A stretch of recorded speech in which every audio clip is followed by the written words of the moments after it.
Shalom saudaraku, salam di dalam kasih Tuhan kita Yesus Kristus. Selamat pagi, salam damai sejahtera bagi saudara sekalian, dimanapun saudara berada. Sukacita oleh penyertaan Roh Kudus melimpah senantiasa di dalam hati dan kehidupan saudara semua. Sebelum saudara memulai segala pekerjaan dan aktivitas saudara, izinkan kami melalui program Mutiara hari ini menyapa dan menemani waktu pagi saudara di dalam doa dan renungan firman Tuhan. Dan sebelum kita memulai saat teduh kita di pagi hari ini, mari kita sama-sama bersatu di dalam doa. Bapa Surgawi, Bapa yang mengasihi kami di dalam Tuhan Yesus Kristus, Bapa yang berdaulat dan berkuasa penuh atas hidup kami mengucap syukur di pagi hari ini Tuhan. Kami ada sebagaimana kami ada sekarang, semuanya oleh kasih anugerah-Mu. Kami rindu mendengarkan sabda firman-Mu Tuhan, urapi hati dan pikiran kami ya Roh Kudus, agar kami beroleh pengertian dan hikmat melalui pembacaan dan perenungan firman-Mu. Di dalam nama Tuhan Yesus Kristus kami berdoa,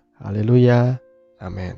Bapak Ibu Saudara yang dikasihi Tuhan, di kesempatan pagi hari ini, renungan firman Tuhan kembali akan mengangkat tema mengelola berkat dengan bijak bagian yang kedua. Nas firman Tuhan terambil dari Kejadian pasal 41 ayat 29 sampai dengan ayat yang ke-36. Demikian firman Tuhan, ketahuilah tuanku akan datang 7 tahun kelimpahan di seluruh tanah Mesir. Kemudian akan timbul 7 tahun kelaparan. Maka akan dilupakan segala kelimpahan itu di tanah Mesir, karena kelaparan itu mengurus keringkan negeri ini. Sesudah itu akan tidak kelihatan lagi bekas-bekas kelimpahan di negeri ini, karena kelaparan itu, sebab sangat hebatnya kelaparan itu. Sampai 2 kali mimpi itu diulangi bagi tuanku Firaun, berarti hal itu telah ditetapkan oleh Allah, dan Allah akan segera melakukannya. Oleh sebab itu, baiklah tuanku mencari seorang yang berakal budi dan bijaksana dan mengangkatnya menjadi kuasa atas tanah Mesir.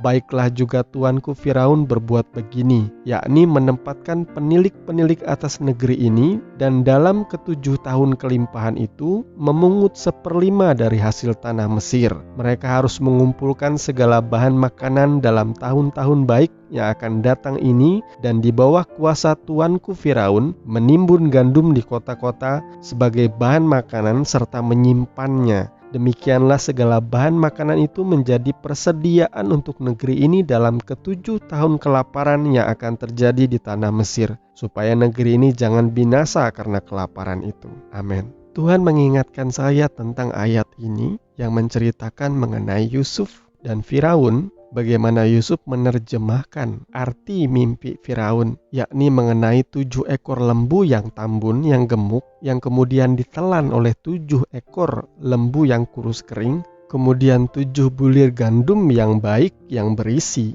itu ditelan oleh 7 bulir gandum yang kering dan kurus serta layu.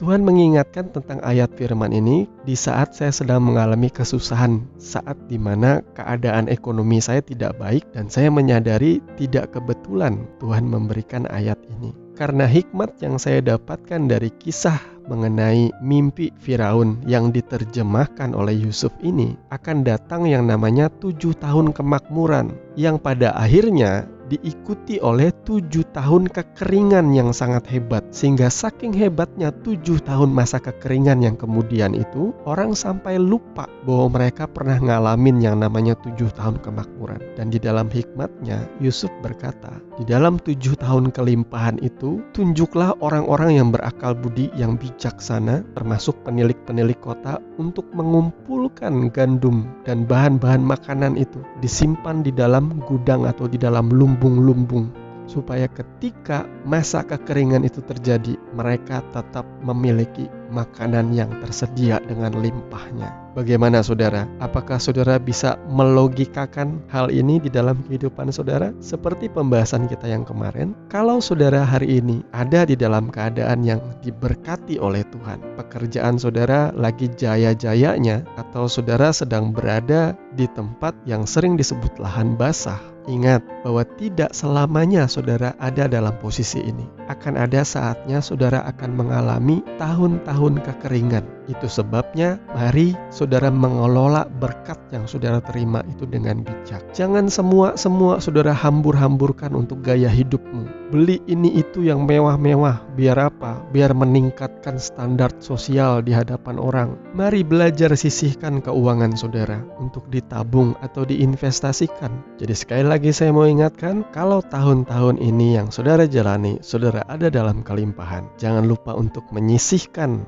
beberapa persen atau sekian persen untuk saudara simpan, saudara tabung, saudara investasikan untuk masa depan saudara. Karena saya percaya di saat saudara memasuki yang namanya masa-masa kekeringan, saudara masih punya tabungan, saudara masih punya simpanan, karena Tuhan memberikan saudara hikmat untuk berjaga-jaga senantiasa. Tuhan Yesus memberkati firman-Nya, mari kita berdoa. Bapa, di dalam nama Tuhan Yesus, kami mengucap syukur atas firman Tuhan di pagi hari ini yang mengingatkan kami kembali untuk boleh mengelola berkat keuangan kami, usaha pekerjaan kami dengan bijak Tuhan. Kami mohon anugerah, kebijaksanaan, dan kepekaan, terutama kesanggupan untuk menjalankan ajaran-Mu Tuhan. Terima kasih ya Tuhan untuk anugerah-Mu. Di sepanjang hari ini kami memohon pimpinan dan penyertaan-Mu. Berkati Tuhan segala aktivitas pekerjaan kami, studi usaha kami, dan segala apapun yang sedang kami kerjakan. Engkau kiranya selalu hadir dan memampukan agar kami tekun berkarya. Dan biarlah apa yang kami lakukan semuanya membawa kemuliaan bagi nama Tuhan. Kami percaya berkat pemeliharaan-Mu melimpah atas setiap pribadi, keluarga, dan rumah tangga yang menaruh harapan kepadamu. Terima kasih ya Tuhan, kami serahkan semuanya ke dalam tangan kasih-Mu. Di dalam nama Tuhan Yesus Kristus, kami sudah berdoa dan mengucap syukur. Haleluya. Amin. Saudara yang dikasihi Tuhan, saya percaya firman Tuhan boleh menjadi berkat dan kekuatan bagi saudara semua, dan Roh Kudus pasti menolong saudara untuk memahami kebenaran dan berjalan di dalamnya. Sampai jumpa di program Mutiara hari ini berikutnya. Kasih karunia menyertai saudara sekalian. Shalom.